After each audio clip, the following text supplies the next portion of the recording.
Hello students, आज हम कुछ एपी के क्वेश्चंस करने जा रहे हैं सो दैट हम एपी में और ज्यादा ग्रिप बना सकें और उसको प्रिसाइसली स्टडी कर सकें, समझ सकें।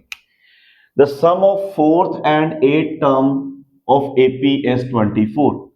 क्वेश्चन बोल रहा है sum of fourth and eighth term is 24 and the sum of its sixth term and that of 10th term is 44। मेरे को फर्स्ट थ्री टर्म्स फाइंड करनी है। चलो सॉल्व करें। मेरे पास एक चीज समझो, ए एन का फॉर्मूला क्या है? A plus n minus one into d. अगर मेरे को फिफ्थ टर्म फाइंड करनी तो क्या आएगा? ए प्लस फोर डी, मतलब एक टर्म कम आ रही, क्यों? 5 माइनस वन 4। अगर मेरे को 11 टर्म फाइंड करनी तो क्या आएगा? ए प्लस 10 डी, क्योंकि 11 माइनस वन 10, मतलब जो टर्म फाइंड करनी है ए प्लस उसका एक माइनस छोटी टर्म मल्टीप्लाई बाय डी। अब इसी को यूज करेंगे। ए फोर, ए इसकी छोटी टर्म क्या आएगी? 4 से एक छोटी टर्म 3 डी। अब ए 8 से एक छोटी टर्म क्या आ गई? 7 d, that is 24। A plus a क्या आ गया? 2a। 3d प्लस 7d क्या बन गया? 10d equals to 24। 2 कॉमन आया, क्या बचा? a प्लस 5d आ गया 24। 2 1 जा 2 12 जा, मेरे पास ये एक इक्वेशन बन गई, a plus 5d is equals to 12। Similarly इसको सॉल्व करें। 6 है तो क्या लिखूंगा? a प्लस एक छोटी टर्म दैट इज 5, a 10 से एक छोटी term that is 9, a plus a that is 2a, 5d plus 9d that is 14d 44। अब 2 कॉमन आया, a प्लस 7d 44 कटिंग हुई that is 22। a plus 7d किसके equal आ गया? 22 के। अब मेरे पास दो इक्वेशंस बन गई। अब इन दोनों को इक्वेशंस को मैं साइमल्टेनियसली सॉल्व करूंगा, मेरे पास a और d की वैल्यू आ जाएगी। करें बाय आइदर सब्स्टिट्यूशन और एलिमिनेशन। सब्स्टिट्यूशन कर रहा हूं, a क्या आ गया? 12 minus 5d, put the value in 1, put the value in 1। a की जगह क्या है? 12 minus 5d plus 7d equals to 22। ये मेरे पास क्या आ गया? 12 plus 2d is equals to 22। 2d क्या आ गया? 22 माइनस 12 दैट इज 10, और d की वैल्यू मेरे पास क्या आ गई? 10 डिवाइडेड बाय 2 दैट इज 5। अब इस इक्वेशन को मैंने नाम दे दिया 2। Put the value of d in equation 2। Second equation में a is equals to 12 minus 5d, 12 minus 5d क्या है मेरे पास? That is 5। 12 minus 25 that is minus 13। a मेरे पास फर्स्ट टर्म आ गई that is minus 13। Second term क्या हुई? a2, a प्लस इससे छोटा नंबर 1d, a क्या है मेरे पास? That is minus 13। d क्या आया मेरे पास? 1 इंटू 5 दैट इज 5, ये मेरे पास आ गई माइनस 8। सिमिलरली मेरे को a3 फाइंड करनी है, तो a3 से छोटी टर्म क्या हो गई? 2, a प्लस 2d, तो a क्या है मेरे पास? अभी मैंने निकाला माइनस 13। 2 क्या है?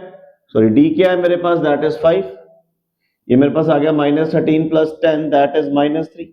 मेरे पास रिक्वायर्ड एपी बन गई minus 13 minus 8 and minus 3। Hope आपको ये क्वेश्चन क्लियर हुआ हो। Now moving towards the another questions.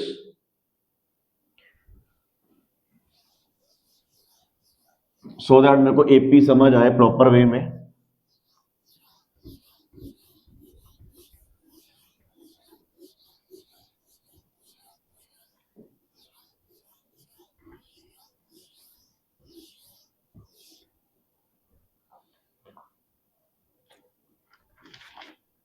Second question, which term of the AP 5, 9, 13, 17 so on is 81? Now अब मेरे पास एक सीक्वेंस गिवन है और मेरे को फाइंड करना है 81 जो है नंबर, वो कौन सी टर्म होगी? कौन सी टर्म होगी? मतलब मेरे पास क्या गिवन है? an that is 81। मेरे पास क्या गिवन है? a that is 5। दोनों में डिफरेंस क्या है मेरे पास, दैट इज 4। कॉमन डिफरेंस क्या आ गया मेरे पास 4। ए एन का फॉर्मूला लगाएं, a n is equal to a plus n minus 1 into d. A n क्या है मेरे पास 81, ए क्या है मेरे पास 5, एन मेरे को फाइंड करना है, डी क्या है मेरे पास 4। दोनों के साथ multiply, 5 plus 4n minus 4, 5 minus 4 आ गया 1, 4n 81, 81 minus 1 that is 4n। ये मेरे पास 80 आ गया, n क्या आ गया 80 divided by 4 that is 20। nth term कौन सी आ गई, 20th टर्म है। 81 क्या है मेरे पास 20th term of this AP, 20th term of this AP is 81। ये होप आपको क्लियर हो गया हो। Another question we are going to do,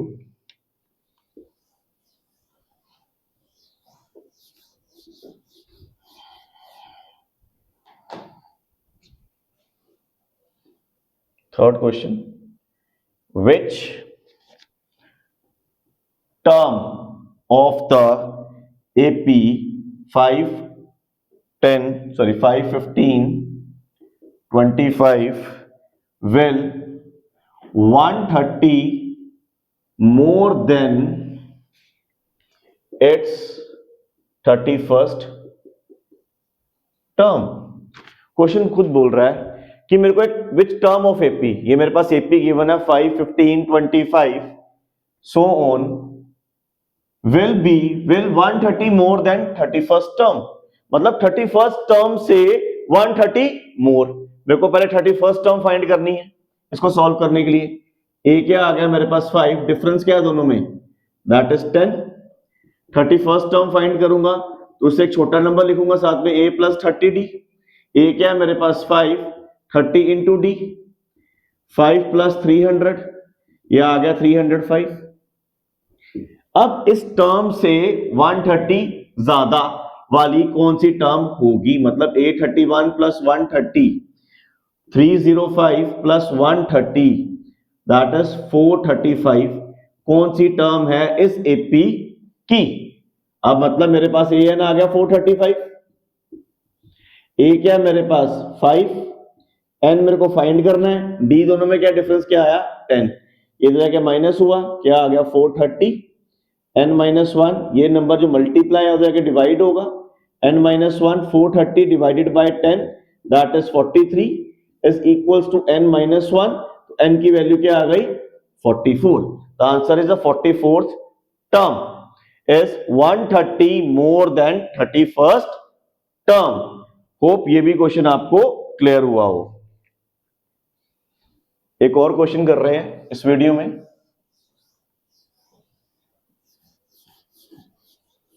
last question कर रहे हैं इस वीडियो का।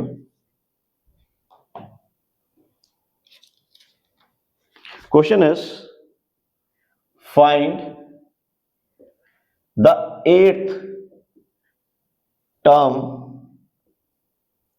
From the end of the AP 7, 10, 13 so on to 184।